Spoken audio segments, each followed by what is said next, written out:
My husband and his friends thought it'd be funny to leave me stranded in a small town in Italy after a fight. Let's see how she gets back. They laughed, driving off. I didn't return. A month later he tracked me down in Greece. I was already starting over. Let's see how she gets back. Gabriel laughed, his voice cutting through the evening air as he slammed the car door. The taillights of our rental car grew smaller and smaller, disappearing around the bend of the narrow Italian street, leaving nothing but dust and the echo of my husband's friends' laughter.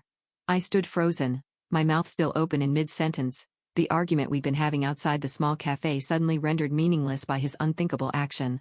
He's coming back, I whispered to myself, drawing curious stares from locals enjoying their evening meals at sidewalk tables. This is just to scare me. But the knot in my stomach tightened as minutes stretched into an hour, the sky darkening over the unfamiliar town whose name I couldn't even pronounce correctly. Before we begin, I want to take a moment to thank each of you for being part of this journey. If you're drawn to stories of women who find strength in unexpected places after betrayal, consider subscribing. It's completely free and helps support more stories of resilience and rebirth. Now, let's witness how one abandoned woman turned an act of cruelty into the beginning of her freedom. When I begged Gabriel not to drink so much at lunch, I never imagined it would escalate this far. His friends, college buddies celebrating their annual guys' reunion, that I'd been reluctantly invited to join, had egged him on when I suggested we head back to our hotel. She's always controlling you, man. Pete had said, ordering another round. When I stood up to leave, Gabriel had followed me outside, his words slurred but his anger precise. The fight turned ugly fast, with years of resentments bubbling to the surface on both sides. Your purse has your passport, right? He'd sneered before climbing into the driver's seat. Then you'll figure it out. You're so smart, always telling me what to do. Night fell completely as reality sank in. The charming Italian town that had seemed so picturesque by day now felt threatening. I counted my cash, €80 and $37, not enough for a flight home, barely enough for a night's lodging. My credit cards were in Gabriel's wallet. He'd offered to carry them earlier when my small purse had been too full. I found the cheapest pensione I could, a dingy room above a bakery with a narrow bed and a sink in the corner. The elderly woman who showed me to the room spoke no English but seemed to understand my situation, patting my arm sympathetically. He blocked me, I whispered to myself in disbelief, staring at my phone. 27 calls to Gabriel, all sent straight to voicemail. Text messages delivered but unanswered. I tried Pete, then Marco, then every one of Gabriel's friends who'd been in that car. All blocked. A shudder ran through me as I realized this hadn't been a momentary impulse but a calculated humiliation. Sleep came in broken fragments, interrupted by hopeful checks of my phone and renewed panic. By morning I'd convinced myself this nightmare would end. Gabriel would return, apologetic but ready to blame me for overreacting to his joke. I'd be angry but relieved enough to move forward, to return to our carefully constructed life in Boston, where he was a respected architect and I was his supportive wife who'd set aside her own design career to architect, and I was his supportive wife who'd set aside her own design career to manage their home and social calendar. But he didn't come. The second day I rationed my remaining money, buying only a panini for lunch while walking the town's perimeter, checking every hotel and restaurant for any sign of our tour group. By evening I realized they'd continued their planned journey, moving on to Florence without me. On the third day, a kind cafe owner who noticed me lingering outside his establishment offered me free espresso and, in broken English, directions to the local police station. The officer there seemed unsurprised by my story, as if abandoned tourists were a regular occurrence, but his limited English and my non-existent Italian left me with nothing but a filed report and a sympathetic nod. That afternoon I made the hardest decision of my life. Standing before a cramped pawn shop window, I twisted off my wedding ring. The 2-carat diamond Gabriel had upgraded on our 5th anniversary, replacing the modest band we'd started with. The shopkeeper offered me far less than it's worth, but enough to fund the next step of my journey, wherever that might be. America? Call family. The pawnbroker suggested counting out euros. I nodded mechanically, but inside a different plan was forming. Family meant explaining, meant hearing my mother's "I told you so" about Gabriel's temper, meant facing friends who'd seen the cracks in our marriage I'd tried so hard to plaster over. The bus station was quiet when I arrived, its electronic board displaying destinations I'd only read about in travel magazines. An overnight bus to Rome connected to ferries, to other buses, to places where Gabriel and his friends wouldn't think to look for me if they ever bothered to try. My finger hovered over my father's name in my contacts. One call and he'd wire money for a flight home. One call and I'd return to the life I'd built, where I'd slowly made myself smaller to accommodate Gabriel's expanding ego and demands. A memory surfaced, Gabriel jokingly hiding my portfolios when I'd mentioned returning to interior design work. "Why complicate things?" he'd asked. "We don't need the money, and I need you focused on our life." I'd laughed it off then, but sitting in that grimy station I saw it for what it was, another fence in the pen he'd built around me. "Where you go?" asked the ticket agent, an older woman with kind eyes who'd been watching me stare at the departure board for nearly 20 minutes. "Greece," I answered, the decision crystallizing as I spoke it. "The furthest coastal village you can get me to." 14 hours later I stumbled off the final bus in my journey, my body stiff from uncomfortable seats and tension. The smell of salt air and olive groves greeted me as I took in the whitewashed buildings of a village whose name I couldn't pronounce. My phone battery had died somewhere between countries, my stomach was hollow with hunger, and the weight of what I'd done, or what had been done to me, pressed on my shoulders. Exhaustion made the edges of my vision blur as I wandered toward what appeared to be the town center. 3 days of emotional whiplash had left me raw, cycling between rage at Gabriel, fear of my uncertain future, and a strange unexpected flicker of something that felt dangerously like liberation. My remaining euros would cover perhaps 2 nights in the cheapest room I could find. After that, I had no plan, no friends, no words in the local language beyond please and thank you. But as I watched the sunset paint the Aegean waters gold and pink, a calmness settled over me that I hadn't felt in years. Gabriel had meant to teach me a lesson about dependence. Instead, he'd accidentally set me free. The Greek sun beat down mercilessly as I wandered further from the village. My feet blistered inside impractical sandals meant for sightseeing, not hiking. My water bottle had emptied hours ago, and the combination of dehydration, hunger, and emotional exhaustion. Silver green trees lined the dusty path, their leaves shimmering like coins in the breeze. Olive groves, I realized dimly just before my knees buckled beneath me. The ground rushed up to meet my face, but I barely felt the impact. Darkness edged my vision as a strange calm washed over me. Perhaps this was fitting. Abandoned by my husband in one foreign country only to collapse alone in another. I closed my eyes, giving in to the exhaustion that had been building since Gabriel drove away. "Thiasmao, Kyria." A woman's voice cut through my haze, followed by weathered hands turning me over. An elderly face swam into focus, deep lines etched around kind eyes wide with concern. She spoke rapidly in Greek, patting my cheeks and offering a canteen. The water revived me enough to sit up, though my head still spun violently. She introduced herself as Elena, repeating her name while pointing to herself. I mimicked her gesture weakly. "Alexis." Elena helped me to my feet, her small frame surprisingly strong as she supported my weight. She pointed toward a stone farmhouse nestled among the olive trees and made walking motions with her fingers. I nodded, lacking the strength to resist as she guided me slowly up the hill. The farmhouse kitchen welcomed me with the scent of herbs hanging from wooden beams and something savory bubbling on an ancient stove. Elena settled me at a worn wooden table before calling out to someone. A man's voice responded, and moments later, an elderly gentleman with a sun-darkened face and silver mustache appeared in the doorway, wiping his hands on a cloth. "Nikos," Elena said, pointing to him. Her husband nodded at me cautiously, his eyes questioning but not unwelcoming. Elena poured cool water into a glass and pressed it into my hands, followed by a bowl of simple soup. My stomach growled audibly as the aroma reached my nose, prompting a smile from Elena. That evening passed in a blur of broken communication. I tried to explain my situation through a combination of limited words, hand gestures, and eventually tears. Elena nodded as if she understood completely, though I knew she couldn't possibly grasp the details. Nikos remained quiet but attentive, occasionally asking questions that Elena translated through gestures. They offered me their spare room, a simple space with whitewashed walls and a narrow bed covered by a handmade quilt. Too exhausted to protest, I collapsed into much-needed sleep. Morning arrived with roosters crowing and the aroma of fresh bread. I found clean clothes folded at the foot of my bed. A simple cotton dress and cardigan that looked decades old but freshly laundered. They hung loosely on my frame but offered a welcome change for my travel-worn outfit. In the kitchen, Elena beamed at my appearance, immediately serving strong coffee and fresh bread with olive oil and honey. With daylight clearing my mind, embarrassment crept in. These strangers had taken me in without question, fed me, clothed me. I needed to explain myself, to offer payment, to move on. Through broken English and the translation app on my phone, now charged thanks to an adapter Nikos had produced, I attempted to convey my gratitude and intention to return to the village. Elena's face fell immediately. She shook her head vigorously, pointing outside where rain now pattered against the windows, then to my still blistered feet. "Stay," she insisted, one of the few English words she knew. "Rest." Over the next 3 days I made several attempts to leave, each met with gentle resistance. Once, with my purse in hand and shoes on my feet, Elena intercepted me at the door, her expression so wounded that guilt washed over me.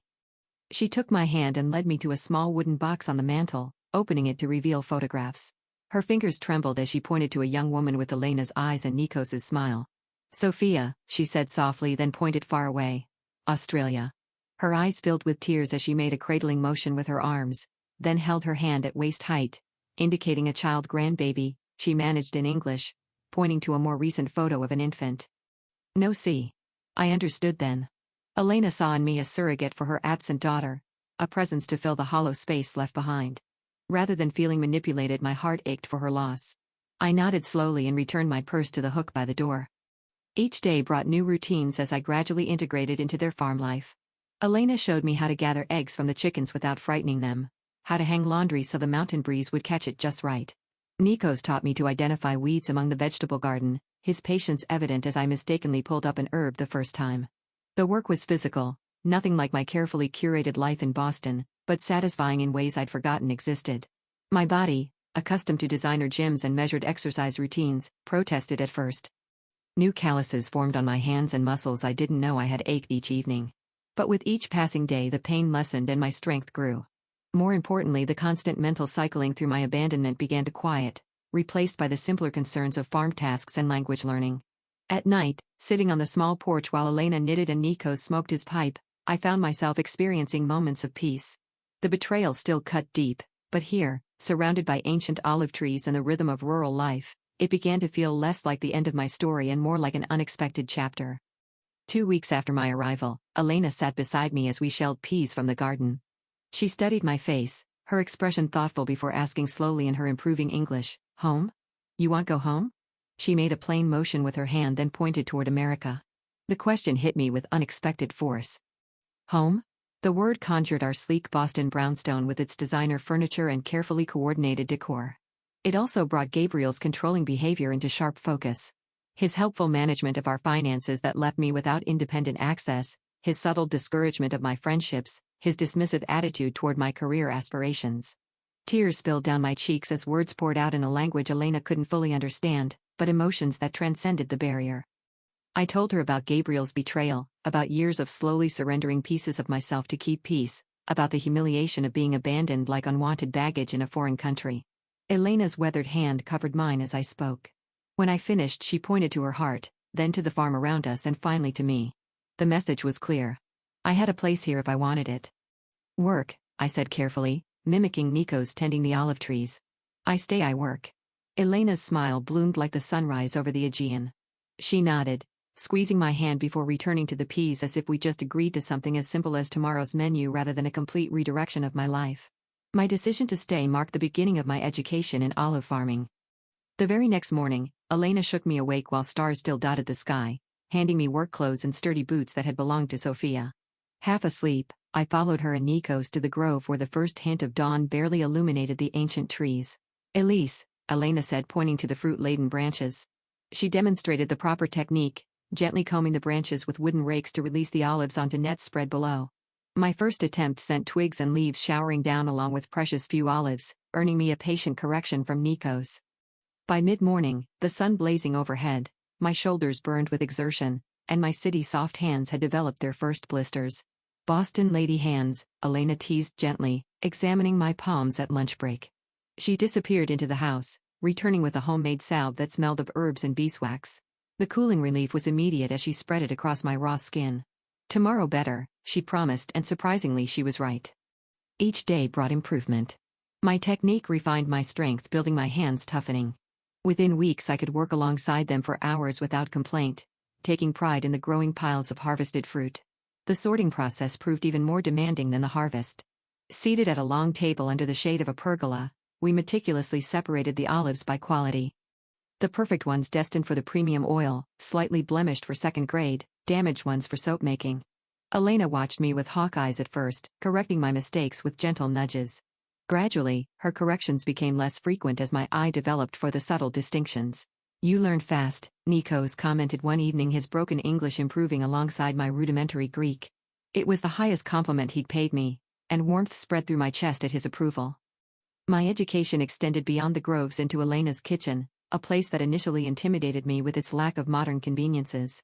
In Boston I'd considered myself a decent cook, capable of following recipes from gourmet magazines for dinner parties that impressed Gabriel's colleagues.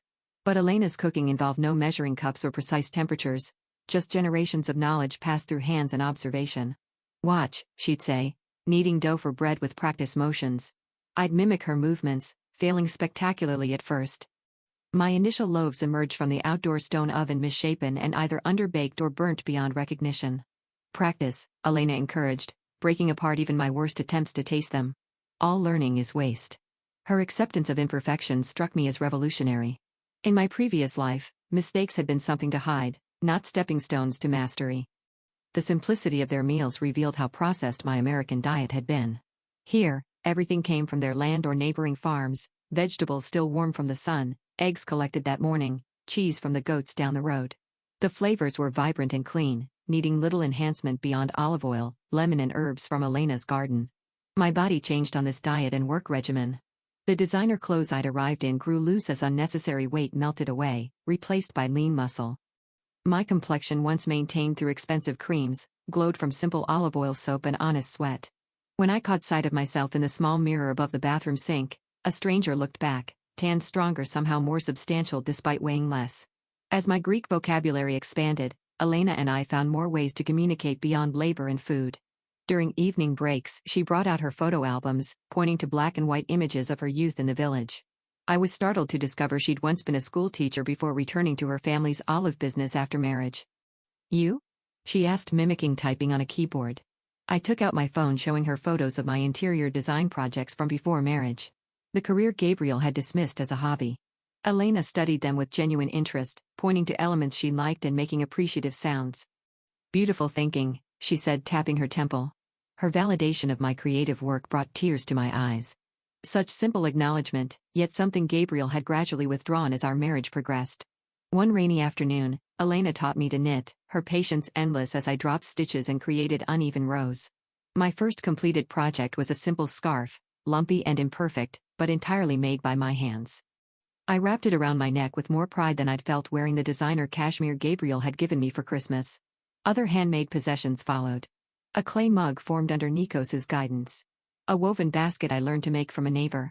Each item represented hours of learning and connection, carrying stories that no purchased luxury ever could.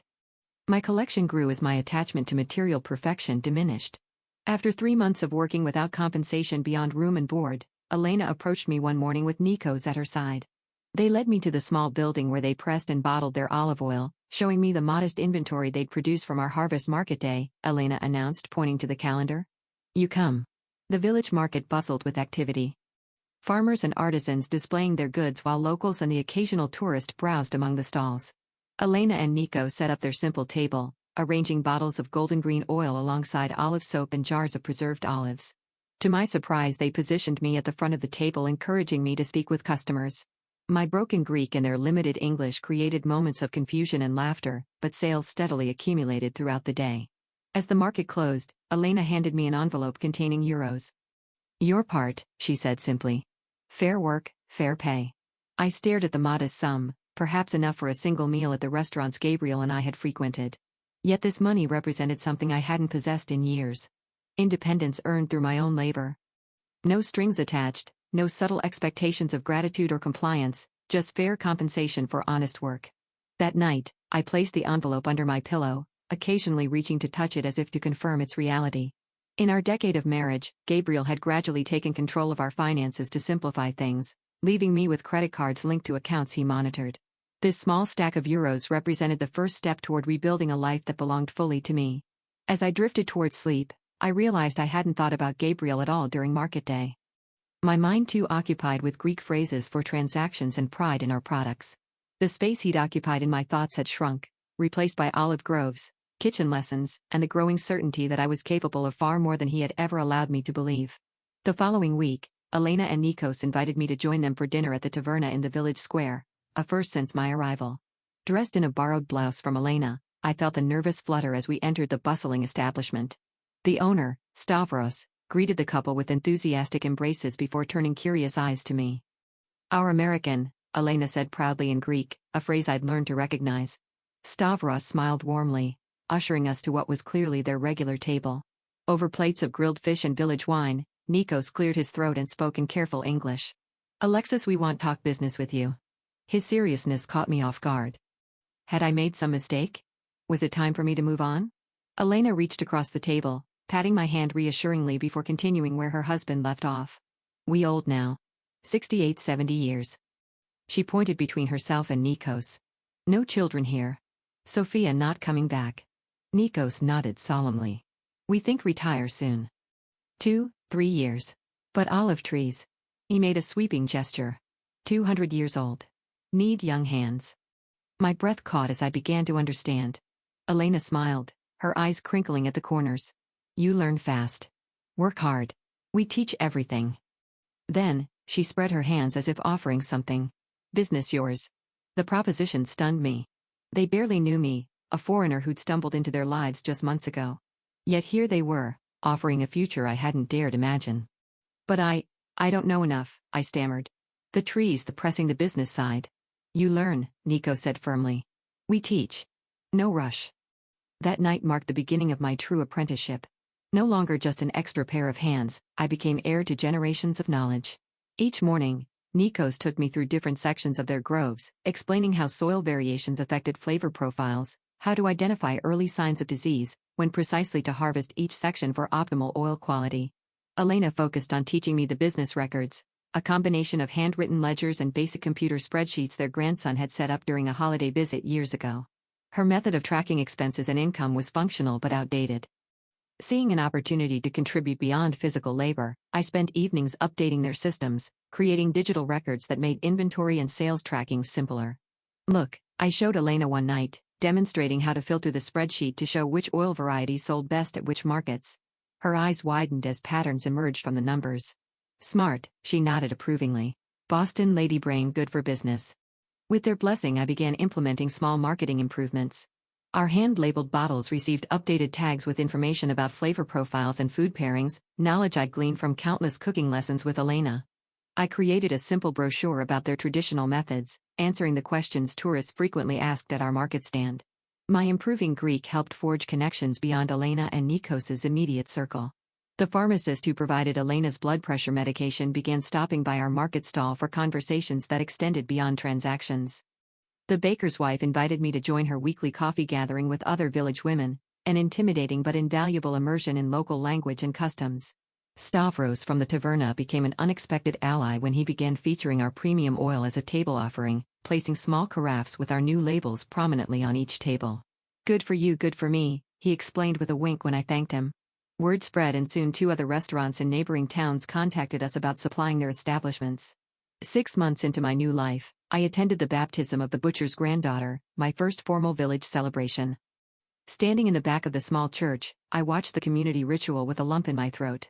The elderly priest noticed my presence and made a point of greeting me afterward, switching to halting English learned during seminary in Athens. You bring new life to Old Grove, he said, his rheumy eyes twinkling. Good for village. Young people leave for Athens for America. Village needs new blood. His acceptance seemed to remove the last barrier.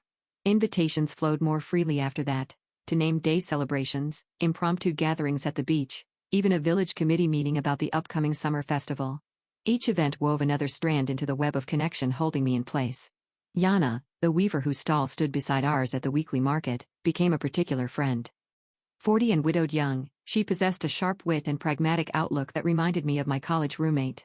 Our conversations, conducted in my improving Greek and her excellent English, ranged from business strategies to village gossip to more personal reflections. You never speak of America, she observed one quiet afternoon as we packed up our unsold goods. Family there, friends. The question pierced me unexpectedly. I'd grown so focused on building my new life that I'd pushed thoughts of my old one aside. My parents died years ago. A few friends, but I trailed off, realizing how Gabriel had gradually isolated me from my support network, always finding reasons why my college friends were problematic or work colleagues using me. Anna nodded knowingly. The husband who left you in Italy. You never say his name. Gabriel, I said, the syllables feeling foreign on my tongue after months of silence. His name is Gabriel. And he never searched for you? Her directness was refreshing after months of Elena and Nikos's gentle avoidance of the topic. I don't know, I admitted. I haven't checked my phone. I gestured vaguely. I'd powered it on occasionally to take photos but had abandoned my American email and social accounts, unwilling to confront whatever might be waiting there. Yana's raised eyebrow challenged me. Perhaps time to look. Not for him, for you to close the door properly. Her words stayed with me. That evening, after helping Elena prepare dinner, I retreated to my room and powered up my old phone, connecting to the farmhouse's basic Wi-Fi. With trembling fingers, I logged into my long-neglected email account. Hundreds of unread messages filled the screen. Scanning the senders, I spotted several from old friends, their subject lines evolving from casual check-ins to concerned inquiries. A surge of shame washed over me. I disappeared from their lives without explanation, just as thoroughly as I'd vanished from Gabriel's. A thread from my former design mentor caught my eye. Job opportunity followed by increasingly urgent follow-ups. Opening it revealed she'd recommended me for a remote consulting position with a sustainable building materials company. The final email, dated just 2 weeks earlier, indicated the position was still open if I was interested. Before I could consider this unexpected bridge to my former life, another email sender froze my fingers on the screen. Gabriel Davis, with the subject line, "I know where you are." The timestamp showed it had arrived just hours earlier. Heart pounding, I clicked it open. "Alexis, it's taken months and a private investigator, but I finally tracked you to that backwater in Greece. This has gone on long enough. I'm coming to bring you home and end this ridiculous tantrum. My flight lands in Athens on Thursday. Be ready. 3 days from now." The room spun around me as panic and anger collided in my chest. How dare he? After abandoning me after months without a word, he expected to simply collect me like misplaced luggage? I stumbled downstairs, the phone clutched in my hand. Elena looked up from the account ledger spread across the kitchen table, her smile fading as she registered my expression. "Bad news from America?" she asked gently. "Gabriel," I managed. "He's coming here, Thursday." Elena's eyes narrowed slightly. She reached beneath the ledger and pulled out an envelope, sliding it across the table toward me. Good timing then. Was waiting for right moment. Inside, I found legal papers bearing my name alongside Elena and Nikos's, written in Greek with English translations. "Partnership agreement," Elena explained. 1/3 business years now. Not future, now. Tears blurred my vision as I stared at the document, understanding its significance. Not just employment or apprenticeship, but legitimate partnership. Not just a place to stay, but a foundation to build upon. Not charity, but earned recognition. "You choose what happens Thursday," Elena said, firmly tapping the papers. "You have home here. Business here. Friends here." She pointed to the phone in my hand. "That man, he no longer decides." The truth of her words settled over me like a mantle of certainty. For the first time since being abandoned in that Italian town, I felt not just surviving but anchored. Gabriel was coming, but he would find a very different woman than the one he'd left behind. The following days passed in a blur of preparation. Not the kind Gabriel would expect. No packing of bags or tearful goodbyes, but emotional fortification. I visited Katerina, the village's only lawyer, who helped me draft divorce papers in both Greek and English. I contacted my old design mentor, tentatively accepting the remote consulting opportunity. I even wrote emails to friends I'd left behind, offering brief explanations without apologies. Thursday arrived with a perfect Greek summer sky, cloudless and bright. I was in the processing shed testing olive oil samples with Nikos, when the unfamiliar sound of a rental car engine broke the afternoon quiet. Elena appeared at the doorway, her expression a mixture of concern and resolve. "He is here," she said simply. Heart hammering, I wiped my hands on my work apron and stepped outside. Gabriel stood beside a sleek silver sedan, designer sunglasses perched on his perfectly coiffed hair, examining the humble farmhouse with visible distaste. He wore the casual but expensive travel outfit I recognized from countless business trips, tailored chinos and a button-down that probably cost more than a week's profit from our olive oil. He didn't notice me at first, giving me precious seconds to steady myself. This man who had once been the center of my universe now looked somehow smaller, less substantial against the backdrop of ancient olive trees and weathered stone buildings that had become my home. "Gabriel," I called. My voice calmer than expected. He turned, and the shock that registered on his face was almost comical. His eyes traveled from my work boots to my sun-browned arms, lingering on my unstyled hair pulled back in a simple kerchief. I watched recognition battle with disbelief across his features. "My God, Alexis, what happened to you?" The familiar disapproving tone that once would have sent me scrambling to fix whatever he found lacking now merely washed over me like a wave against rock. "Life happened," I replied, taking measured steps toward him. "What are you doing here, Gabriel?" He removed his sunglasses, his practice charm sliding into place as he extended his arms. "I've come to take you home, of course. This has gone on long enough, don't you think? Whatever point you were trying to make. This isn't about making a point." I interrupted, stopping well outside his reach. "This is about making a life." His smile faltered. Behind me, I heard the quiet shuffling of Elena and Nikos emerging from the house. Though they couldn't understand our words, they positioned themselves within view, silent guardians ready to intervene if needed. Gabriel noticed them, his expression hardening. Are these the people you've been staying with? Have they been holding you here? Because if so, they've been teaching me. I cut in. About olive farming. About community. About kindness without conditions. I gestured toward the groves surrounding us. I'm part owner now. I have a business here. Disbelief crossed his face, followed quickly by the condescension I knew all too well. A business? Lexus, be serious. You're a designer, not a farmer. This is what some eat, pray, love phase after our fight?